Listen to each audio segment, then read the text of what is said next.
بسم الله الرحمن الرحيم الحمد لله رب العالمين والصلاة والسلام على رسول الله وعلى آله وصحبه وسلم تسليما كثيرا أما بعد السلام عليكم ورحمة الله وبركاته ينغالي فلو ni mom ga suno la ka fo kabina denje soro koni denje soro la ko do kama suno la kaya den to la to kere dola ko yala kabe daga yo kewa ama fo ka fo akana ke ate daga ya ayake kama soro min yala suno la wi abisaka ke shaytana yi Allah taala ka adamadinda ni min makai che yo be ka musuri na soro dime kono bara kono kaba abola ko dogoni loni yala modo ye wala ko soni dembe muso kono to banam lani dani na dafa a franfasia be lon ka lon chelo wala muso te ko dogoni ka sawa ke aparo ba jatemna abola ko dogoni loni yala na kala ye shaytan fana be se ka lon na be ba muso kono ka lon chelo wala muso ka basro abola ko dogoni loni yala fendo ye nga na so de ma dan folo dan fensi te ka kalama ka fo abina ke che wala be ka muso ye funa Allah tala ka min la famiya ka tuma do la shaytan be kun fe kan fa yerama aba fo ka bina kai che wal ma ba ka bina kai musoyi akala fen fe Allah tala bina kai o kele na di Allah taala no min be na sababa maula be ka tigla mo na ka fa ka fa la sunu wala akala fen fe baramanga ka ke ola ni dire fana na nasro ni ka to la to kere na min fo la ina sunu wala ni den ka here soro abikina ka fo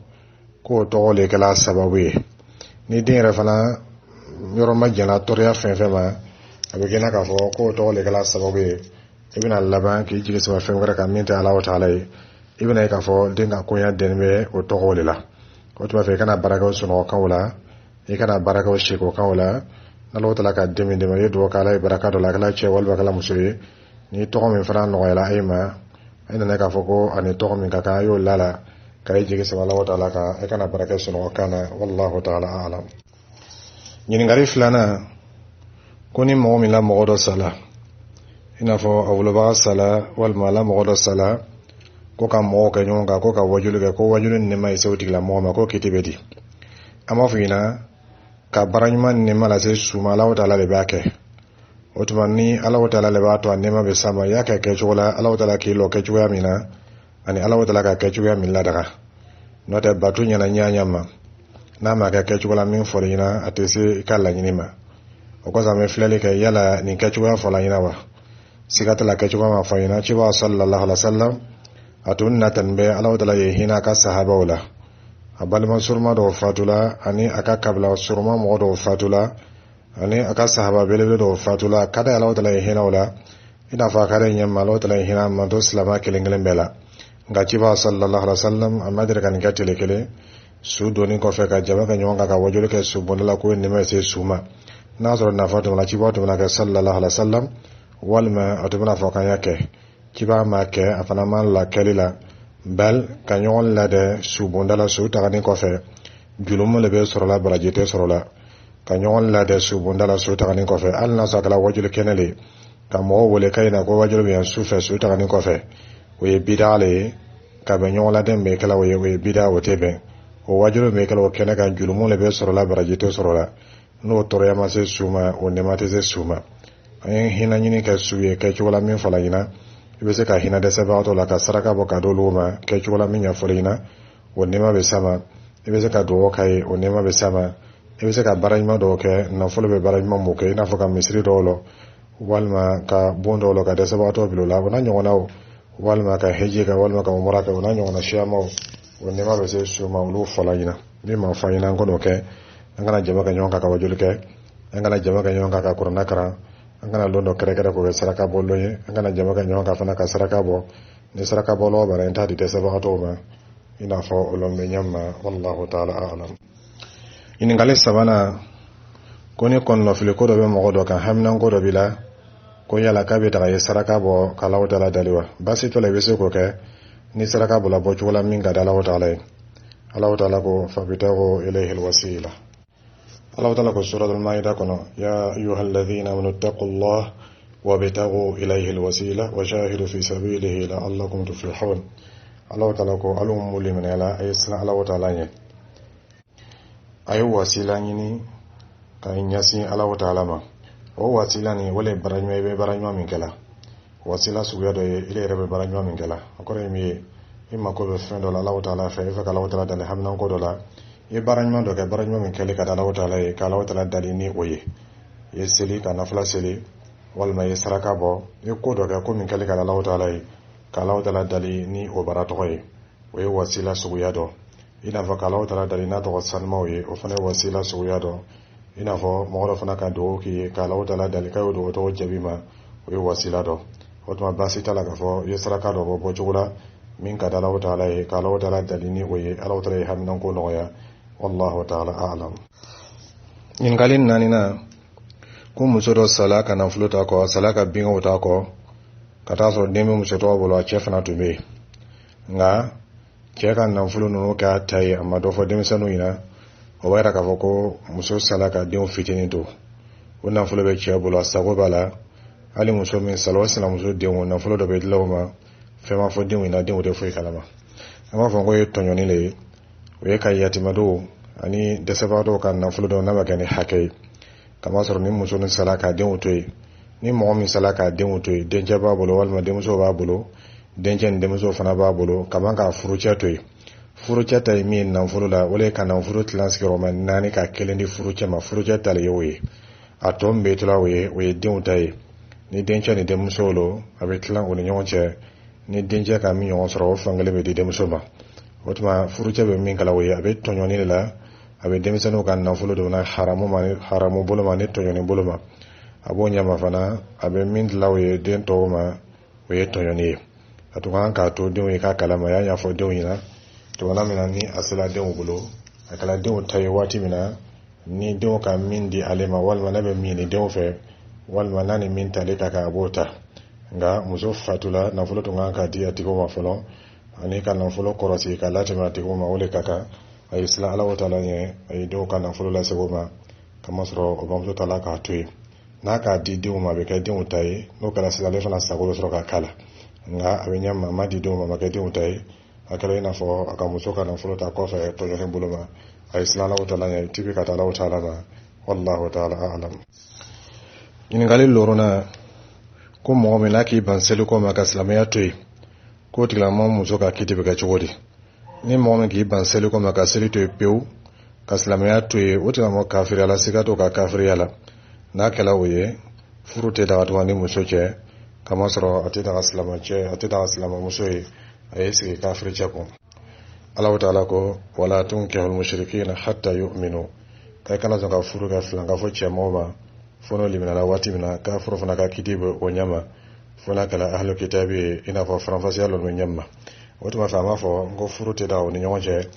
nka yanni furu bɛ wuli kuma bɛ kɛ cɛ fɛ fɔlɔ ka Allah segin silamɛya ma ka silamɛya ɲɛfɔ ɲɛna ka Allah sɔn Ala ko la n'a k'i ban to la tama furu bɛ wuli ni ɲɔgɔn cɛ a muso tɛ kafiri cɛ tɛ silamɛmuso furu silamɛmuso tɛ sigi kafiri cɛ kun lahunna hillun lahum wala hum yahilluna lahun wallahu ta'ala a'lam. ɲininkali 6 mɔgɔ min ka woloba sɔsɔ kɛ fɔ wolobaw nana fatu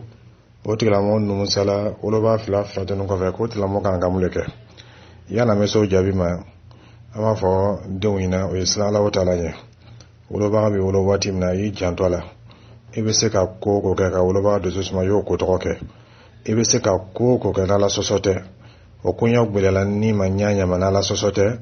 n'i b'o kɛ ka woloba diɲɔ ɲini y'o kɛ woloba ka hakɛ ka bɔ i kan fɔ ka tɛmɛ adamaden si tɛ ci wa kɔfɛ sallallahu alaihi wasallam min ka hakɛ ka gbɛlɛ i kan ka woloba 2 bɔ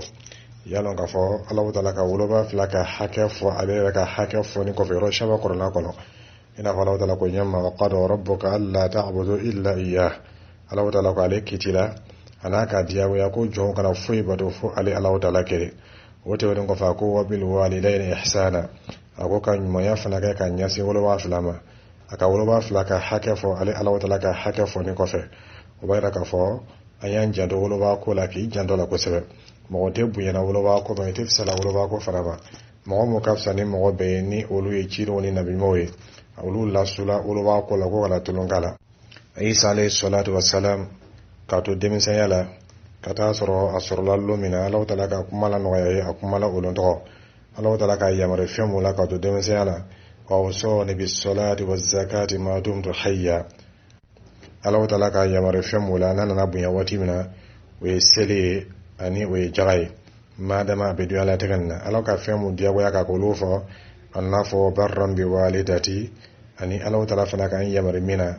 o ye ka wolo bamuso labato ni o ye a bamuso Mariyama ye kama sɔrɔ fati ala nga a bamuso k'Alahu Taala ka yamari ka ye woloba labato kɛ n'o ye a bamuso ye Yahya alayhi salatu wassalam ana ka cidenya n'a ka nabiɲumanya Alahu Taala ka kɛ mɔgɔ ye o barran bi walidayi a kɛla mɔgɔ ye min woloba fila labato o tuma fɛ olu le ka fisa ni mɔgɔ bɛɛ ye cidenw le ka fisa ni mɔgɔ bɛɛ ye nka olu lasola woloba labato la ani woloba ko la o kosɔn mɔgɔ tɛ bonyala wolobaga ma hali n'a sɔrɔ e ka duniya bɛɛ le mara i y'a lɔn k'a fɔ i ye woloba fila den de ye i y'a lɔn k'a fɔ i kan k'i majigi woloba fila ye hali n'a sɔrɔ duniya nafolo b'i bolo walima duniya fɛn bɛɛ b'i bolo i kan k'i majigi woloba fila ye ko o diɲɛna kan y'o fɔ ɲina kumakan min b'o nisɔndiya ani fɛn bɛ dususuma la don o dusu la ani kɛwale min ka di o ye i to k'o kɛ sɔn i kana i yɛrɛ labonya o ma ɲasi ma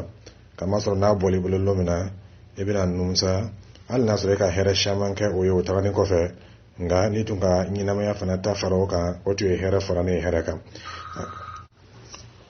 woloba labatɔlaw bɛ tilan ka da tilanyɔrɔ 3 min ka fisa n'a bɛɛ ye o le ka woloba labato ka to ɲɛnamaya la tuma min na woloba fatula fana a ka woloba labato kɛ woloba labato bɛ ka fatuni kɔfɛ ka to ka dugawu kɛ kana ɲinɛ kɔ dugawu la waati bɛ to ka dugawu kɛ sɔn i ka nafila seliw la ani dɔw jaabi waati la i dɔw kɛ Ala ye hinɛw la Ala ye jangada ɲɔni ka bɔ o kan Alahu Taala ye hɛrɛ cɛ o kan ka to kɔ kɛ so i kana ɲinɛ o kɔ a b'o ɲama fana ka to ka saraka bɔ o ye sɔn ni seko kɛla fɛn min ye ka dɛsɛbagatɔw jate minɛ ka miskinaw jate minɛ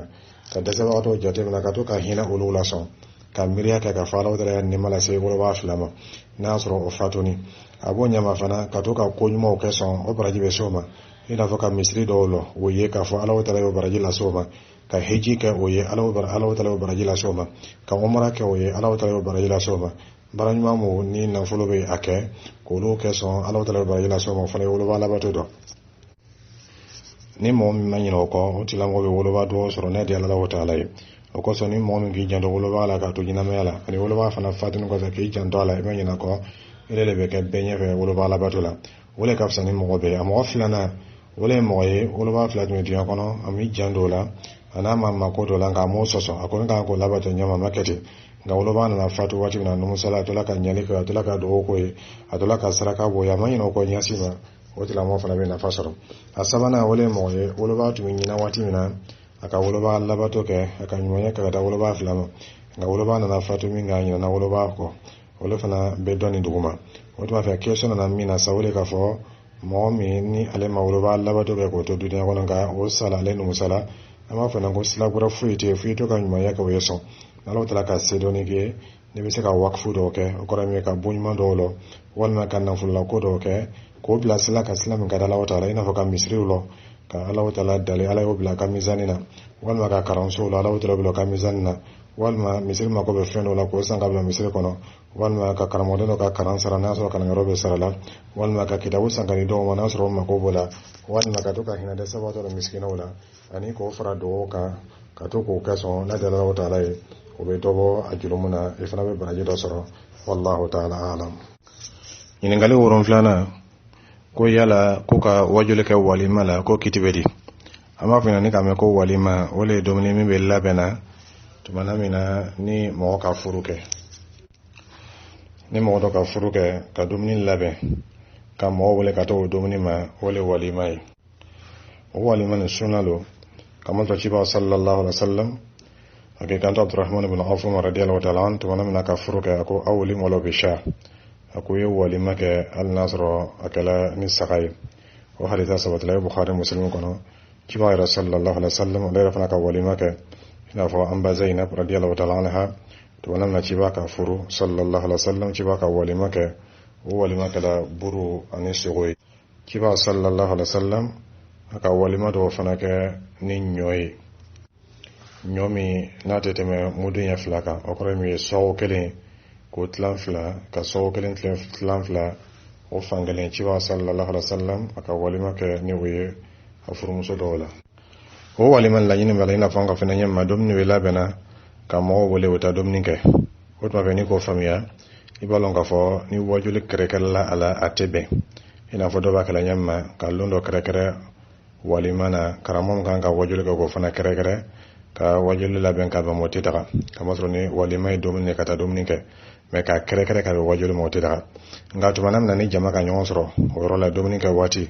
ni karangala do be ni ka mun karo do ni ka konko do e be se ka kuma basito la walma ni ka fa be la ka hakilla ji do ko na fa bale be se ko ke nga o fana kana kere ka ba fana kana ka wati be ko yi o to ni ko famiya mo be min kala sisa wole ka walimani wajul la de fayre kala do ina ka fo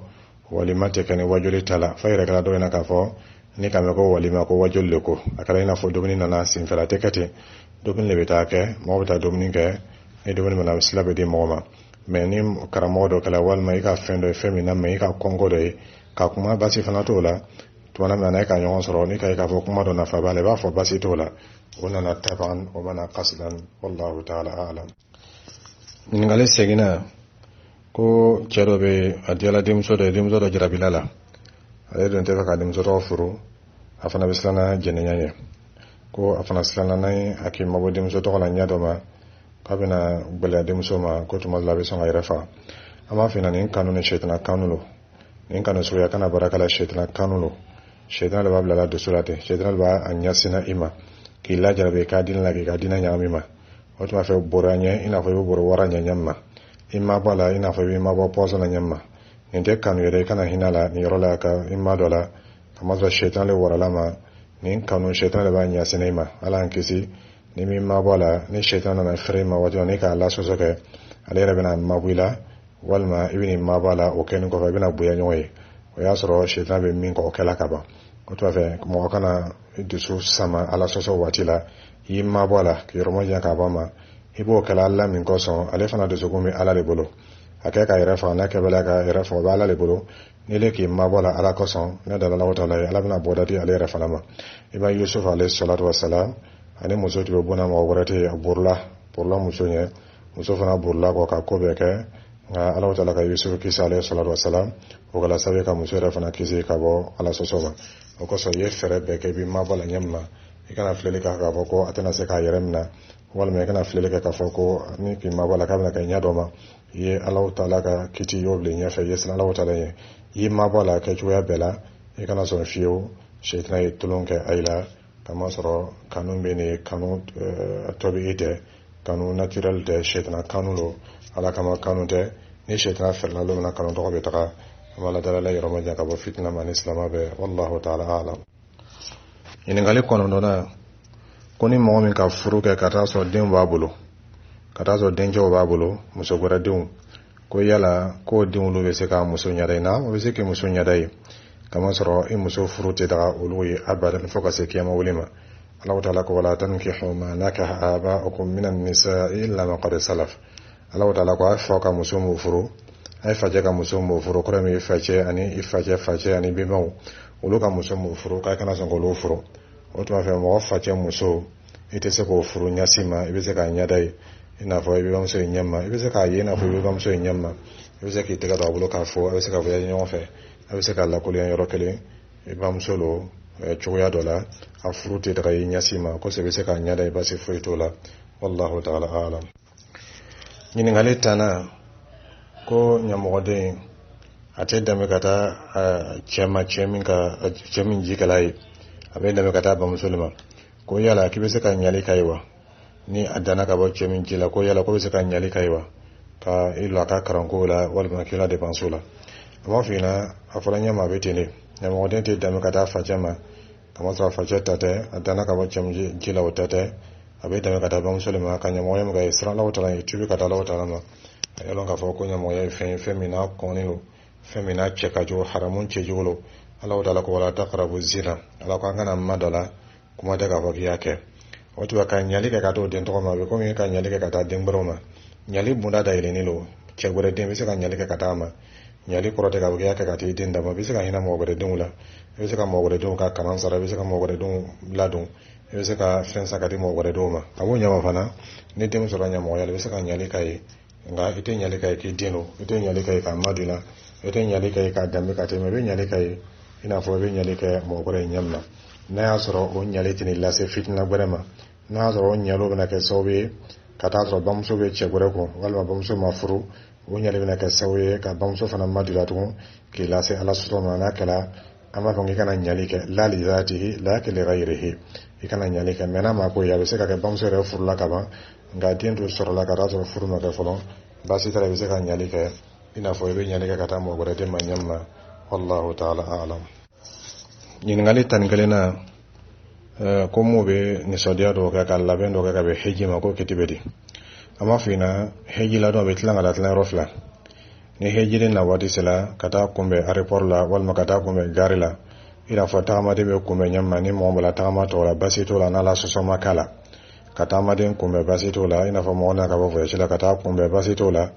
we adama de re ta ka chuwe na la so ma kala ga na la so kala la be ka haramu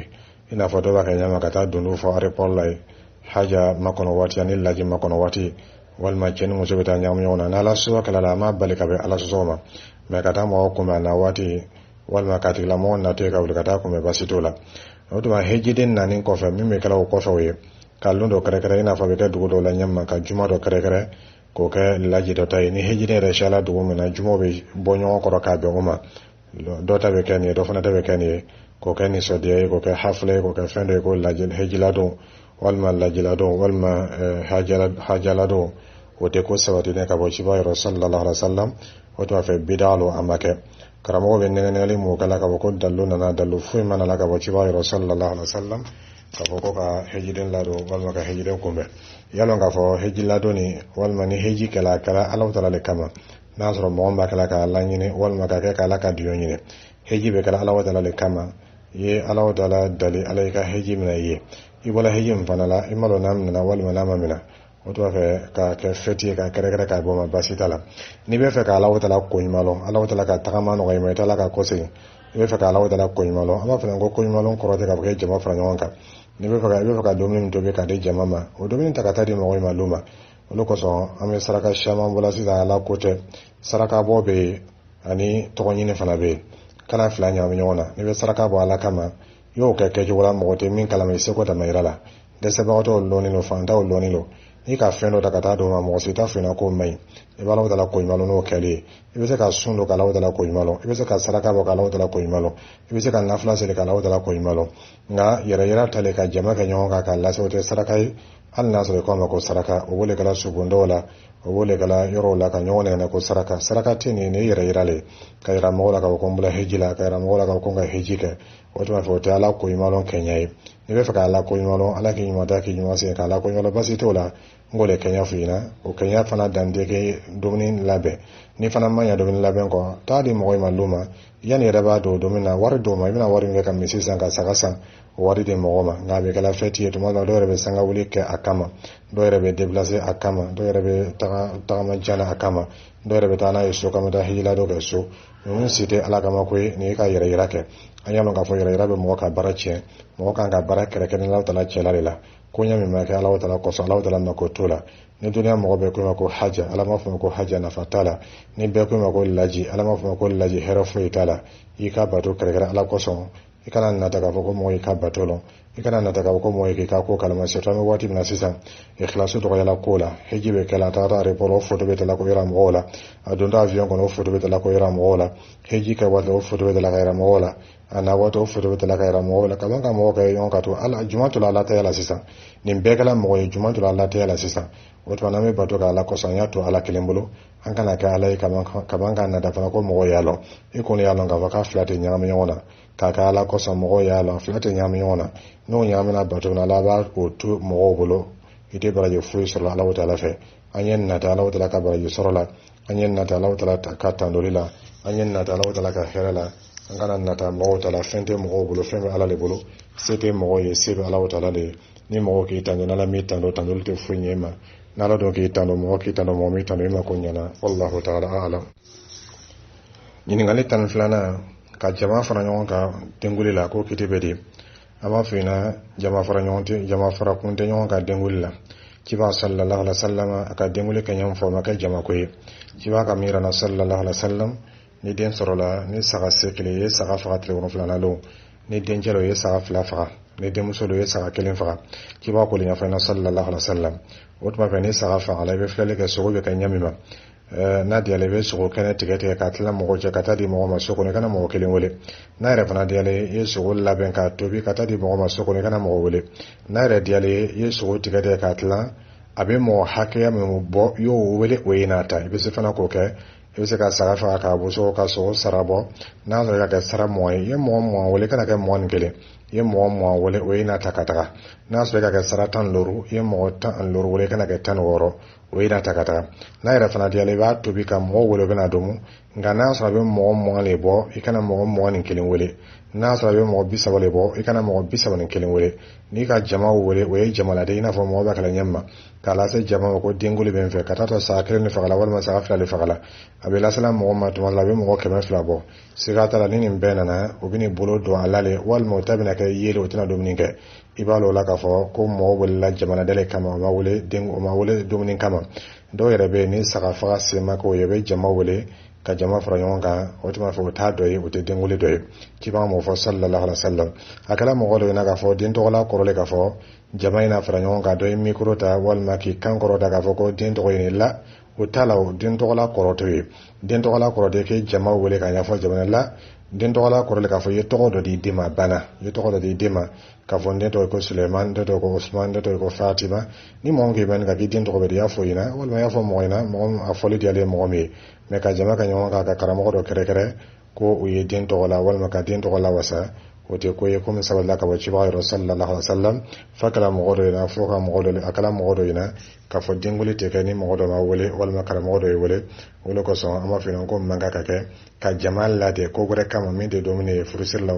denguli la o man kan ka kɛ ka jama lade ko wɛrɛ kama min tɛ dumuni ye denguli la o man kan ka kɛ karamɔgɔ mun fana bɛ nana o ye tiɲɛ fɔ mɔgɔw ɲɛna nka tiɲɛ fɔ ko bɛna gwɛlɛya n'a sɔrɔ ale balo dɛnni bɛ a la nka n'a sɔrɔ a bɛ siran Alahu Taala ɲɛ hali n'a sɔrɔ a balo dɛnni b'a la a tɛ sɔn nin balo suguya la kamasɔrɔ ka balo ɲini sila kan sila min na Alahu Taala ye o tɛ baara ɲuman ye mɔgɔ kan ka min kɛ bɛɛ kan ka silan haramu ye nka bolofa kelen kan ka kɛ karamɔgɔ ta kan o y'a dɔn k'a fɔ ko harijɛ bɛ Alahu Taala le bolo ومن يتق الله يجعل له مخرجا ويرزقه من حيث لا يحتسب ni mɔgɔ min siranna Alahu Taala ɲɛ Alahu Taala bɛ bɔda di o tigilamɔgɔ ma a ka koɲɛw la Ala bɛ ban fana k'a tigilamɔgɔ harijɛ yɔrɔ la ale yɛrɛ hakili tɛ yɔrɔ min na wallahu ta'ala a'lam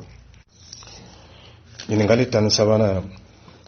mɔgɔ dɔ ka donso dɔ ta k'o ye kɛ gardien ka yɔrɔ kɔlɔsi an b'a f'i ɲɛna ko faranfasiya b'a la n'a y'a sɔrɔ a ka donso ta donsoya le kama n'a fɔra ko donsoya an fɛ yan kɔrɔ wɛrɛ b'a la min ni donsoya tɛ kelen silamɛya la n'o tɛ donsoya la dangalo silamɛya la silamɛya ka donsoya ye min ye o le ka taa tu kɔnɔ ka taa sogow ɲini Alahu Taala ka sogo mun dumuni ladaga ka t'olu faga k'o kana tigɛ ka na n'o ye o le donsoya ye silamɛya la basi t'o la Ismail alayhi salatu wasalam a tun bɛ donsoya kɛ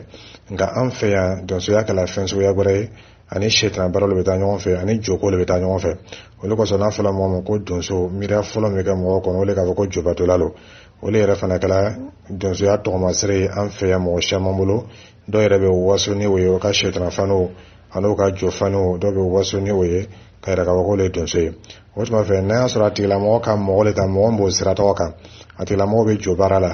walima a bɛ jo faniw don la kana ka shetana faniw don a kana a bɛ jo sɔn a bɛ sɛbɛndenw siri sira yɛrɛ la k'o mɔgɔ suguya ta ko i ka yɔrɔ kɔlɔsi n'i k'o kɛ i ka o tigilamɔgɔ le bɛ shetana baara la kamasɔrɔ ale bɛ nana ni shetanaw le ye a ka faamuya n'a ka fɔli la ale b'a yɛrɛ dɛmɛ ni shetanaw le ye a ka yɔrɔ kɔlɔsi la ele tolo tigilamɔgɔ ta k'a na yɔrɔ garde i fana bɛ yɛrɛ kalifala shetana la o ye kamasɔrɔ ele k'a ta a ka jo le kama i k'a ta a ka shetanaw le kama ele n'ale bɛɛ ka kan o julumu la a b'i ka yɔrɔ min kɔlɔsila o ye a tɛ yɔrɔ kɔlɔsila a bɛ yɔrɔ labilala le o le bɛ kɛ sababu ye masuba bɛ jigin so kɔnɔ o le bɛ kɛ sababu ye Alahu Taala ka sutura bɛ bɔ yɔrɔ kan o le bɛ kɛ sababu ye masuba bɛ jigin so kɔnɔ kamasɔrɔ i k'i yɛrɛ kalifa fɛn wɛrɛ la min tɛ Alahu Taala ye i k'i yɛrɛ kalifa jinɛw la ka taa sɔrɔ jinɛw dɛsɛlen bɛ ka to ile yɛrɛ kan i k'i yɛrɛ kalifa shetanaw la ka taa sɔrɔ shetanaw dɛsɛlen bɛ i n'a fɔ ile dɛsɛlen bɛ ɲɛmin na o le bɛ kɛ sababu ye Alahu Taala ka dimi bɛ jigin o le bɛ kɛ sababu ye masuba bɛ jigin so kɔnɔ ni mɔgɔ min k'o kɛ ile ni donsocɛ bɛɛ ye kelen madama a ye fila bɛ jigi sɛbɛn bɛ jo kan donso cɛ jigi b'ale a ka jo kan ele yɛrɛ fana jigi bɛ donso cɛ ka jo kan n'a kɛra o ye i ni donso cɛ bɛɛ ka kan i ka fɛn wɛrɛ bato ye min tɛ Alahu Taala ye bato suguya dɔ ye min ye o le ka dɛmɛ ɲini kosa Alahu Taala ko wa iyyaka nasta'in an tɛ dɛmɛ ɲini fɛn si fɛ fo i la Alahu Taala kelen n'i ka dɛmɛ ɲini fɛn wɛrɛ fɛ dugu na min tɛ Alahu Taala ye i ka bato suguya dɔ la kɛ fɛn wɛrɛ ye min tɛ Alahu Taala ye o dɔ ye min ye nin yɔrɔ suguya o tuma ni ne ka donso cɛ wele k'a la n'a ka donsoya kama donso min ka donsoya si bɛ shetani jobato kan a kɛla la i n'a fɔ i kɔ ma ka ɲini ka yɔrɔ kɔlɔsi n'a ka jo n'a ka shetanaw ye i ka dɛmɛ ɲini fɛn wɛrɛ fɛ min tɛ Alahu Taala ye ni mɔgɔ min ta kɛla o ye siga t'o haramuya la bal o tigilamɔgɔ ka limaniya bɛ tiɲɛ ma fo n'a kɔlɔsila Alahu Taala ma ka tubi ka taa Alahu Taala ma nka n'a y'a sɔrɔ o tɛ a kɛla silamɛya ka donsoya ye ka sababuya kɛ ale delila cɛfarinya la a delila dukɔnɔtaga la sufɛ a delila marifa ci la n'a ka to o kama n'a kalo ye basi t'o la mɛ hakili la ɲininkali nana ɲɛ ma o tɛ o ye o tuma fɛ i jateminɛ kɛ ko la k'i yɔrɔ ma ɲɛ ka bɔ nin ma wallahu ta'ala a'lam ɲininkali tan naani na ko ni hasidiya kɛla mɔgɔ min dusu la k'a b'a yɛrɛ yɔrɔ ma jama ɲɛ jumɛn ma a fɔlɔfɔlɔ yalɔn k'a fɔ ni hasidiya kɛla mɔgɔ min dusu la yalɔn k'a fɔ k'a tigilamɔgɔ ni a bɛ mɔgɔ min hasidiya la ko kɛlɛ tɛ o fila ni ɲɔgɔn cɛ kɛlɛ bɛ ani Alahu Taala le cɛ Alahu Taala ka lɔnni di mɔgɔ dɔ ma o ma diya ile ye kɛlɛ tɛ ile n'o tigi cɛ kɛlɛ bɛ ile ni Alahu Taala le cɛ Alahu Taala ka nafolo di mɔgɔ dɔ ma o ma diya ile ye kɛlɛ bɛ ile ni Alahu Taala le cɛ kamasɔrɔ i b'a ye k'a fɔ k'Ala ka kɛ ɲɛma tun man kan ka kɛ ten Ala ka lɔnni di karisa ma ele fɛ lɔnni tun man kan ka di karisa ma Alahu Taala ka nafolo di karisa ma ele fɛ nafolo tun man kan ka di karisa ma o de kosɔn min bɛ hasidiya la ka jugu fo ka tɛmɛ n'i ka lɔn k'a fɔ i bɛ Alahu Taala ka kiti le lasegin na Alahu Taala le hakimu ye ale de bɛ ko bila yɔrɔ la kan ka bila yɔrɔ min na n'Ala ka ko min kɛ o ni kɛli de ka kan la mu'aqqiba li hukmi n'Ala ka bila yɔrɔ min na kan ka bila ye nɔminabaga tɛ Alahu Taala la nka hasidi b'a ye k'a fɔ Ala ka bila yɔrɔ min na man kan ka bila ye olu kosɔn waati b'ale dusu kasin bɛ n'a ka hɛrɛ min danfɛn dɔ kan a bɛ fɛ hɛrɛ tɔgɔ wuli ka bɔ ye kamasɔrɔ a b'a yɛlɛ k'a fɔ k'a man kan ka kɛ ten hali n'a sɔrɔ o t'a kɔnɔ nka hasidiya b'a lase min ma o ye o ye o kosɔn Alahu Taala bɛ kɛlɛ la a filanan min fana b'i dɛmɛ hasidiya toli la n ka min f'i ɲɛna o ye ni miirilaw ma min b'i dɛmɛ o la tugun o kɛlen kɔfɛ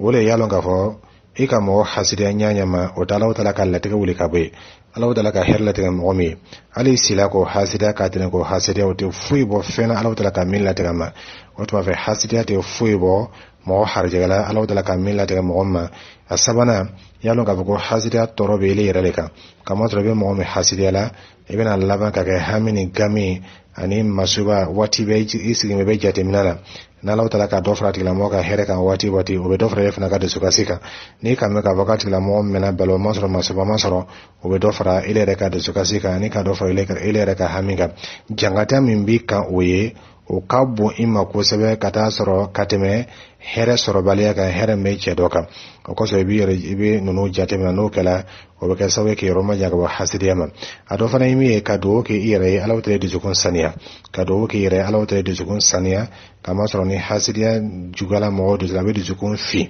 o tuma fɛ i b'a ladalen Ala ye dusukun saniya ka hasidiya bɔ a la a dɔ fana ye min ye ni ka mɔgɔ min hasidiya ko kama ko min tɛ Ala sɔsɔ ye i ye dugawu k'a tigilamɔgɔ ye Alahu Taala ye dɔ fara o ko tɔgɔ kan i n'a fɔ i ka dɔ ye o ka lɔnni ka bɔ katigita kan i ka hasidiya i ye dugawu k'a ye Alahu Taala ye dɔ fara ka lɔnni kan ka baraka dɔ ka lɔnni na ni ka mɔgɔ de ye o ka nafolo ka siya ka tigita kan i ka tigilamɔgɔ hasidiya i ye dugawu k'a tigilamɔgɔ ye Alahu Taala ye dɔ fara ka nafolo kan ka ban ka baraka dɔ la o de bɛ kɛ sababu ye ka hasidiya kɛlɛ ka bɔ i dusu la kamasɔrɔ shetana le donna i dusu la o ye nka ni ka dugawu k'a tigilamɔgɔ ye shetana bɛ a lɔn k'a fɔ ko a ka marchandise san yɔrɔ tɛ a la nin yɔrɔ la yan a bɛ mabɔ a la o tuma i b'i yɛrɛ dɛmɛ ni o ye i kan ka min nata n'i ka mɔgɔ dɔ bɛ hɛrɛ dɔ kala n'i ka mɔgɔ dɔ ye sira dɔ ka sira min ka ɲi i y'a nata k'a fɔ i fana y'o ɲɔgɔn kɛ Ala y'o ɲɔgɔn nɔgɔya i fana ma nka i kana nata k'a fɔ k'o tigi bɛ hɛrɛ min na hɛrɛ tɔgɔ ye wuli ka bɔ a tigilamɔgɔ kan cibaa ko fɔ sallallahu alaihi wa sallam la hasada illa fi thnatayn al hasadu huna li ghibta cibaa ko sallallahu alaihi wa sallam k'i kana ɲabɔ mɔgɔ si fɛ fo mɔgɔ suguya fila mɔgɔ min Alahu Taala ka lɔnni d'a ma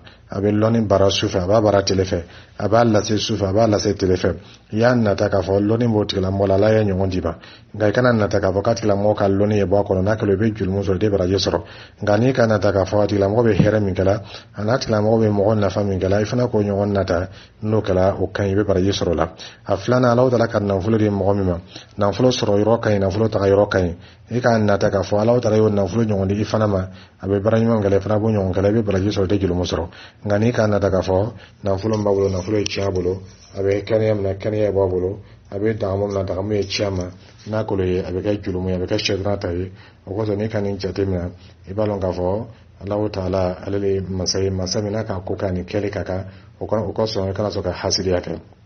abu jola fana ni le kala ka bakite mo ka herefe ele kala ka ko juya le bi kono e fana yalon ka fo o bena ka sobe kilera fana ka konyo goleya o le ko so ne ka jatemna mo mo tefe mo gore din here soro o ti la mo do bo ka dum fana ka herebe do ya ngani kala mo be here na de mo to be here na mo gore dum yi ina fo ban na de yere nyamma o be ka sobe ka na fa do la sima meno misalo fitin diba karamo mo be no tefe ka mo gore din kara hasiriya ko so be fe lonin bale bolo aye da ka sokon la da mama aye da diun da mama o karamo sha mambe e ba o diun de lonin soro kama soro ate fe mo ko de lonin soro ngani mo kala ale kono gbenilo abe be slama de be na fasoro abe diun bero na fala mu dale de Allah ta'ala fana ba to adindo be ka jiya ba kai o fana be na fasoro la ko be ko nya kalema wallahu ta'ala a'lam